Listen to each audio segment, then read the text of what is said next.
niyo, sir, regarding sa allegation po ni former President Duterte regarding sa blank item? He's lying. Alam nyo ba, nag-iingay na naman ngayon yung mga 1530 vloggers. Sana Yung mga vloggers, dahil daw ay fake news yung sinabi ni dating Pangulong Duterte, yung mga fill in the blank, yung pinirmahang budget na blanko naman. O, eto, ipagtanggol nyo. Una na pong nagsabi si Amy Marcos dyan. O, di ba Marcos loyalist kayo, kuno. O, eto, ipagtanggol nyo. Ang sabi ni Amy Marcos nung December 18 pa lang ha, 2024. O, ito, isa-isay natin. Dumating ang ika-11 ng Disyembre, ang pitsa ng pangalawa at huling BICAM meeting. Ulitin ko po, ang ikalawa at huling meeting nitong BICAM na ito.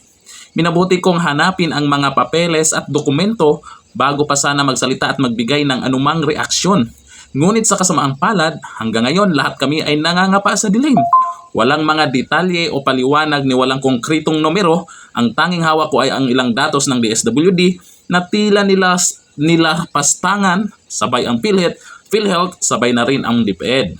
O, ito na, malapit na tayo, huwag kayong magalala. Kaya't sa kabila ng pagnanais kong makisama, hindi ako pumipirma sa kahit anong papel hinggil sa BICAM report na yan at nagsusulong magbawas ng pera sa lehitimong proyekto para lamang ipasok ang akap.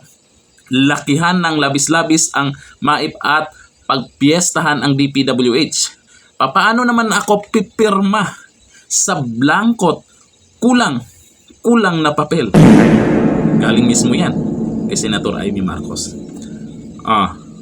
Mga bangag vloggers, 1530 vloggers. So sana all may 1530. Siyempre gagawin nila ang lahat para ipagtanggol yung taong pinagtatanggol nila pero nahihirapan naman pala sila. Tuloy nyo lang yan.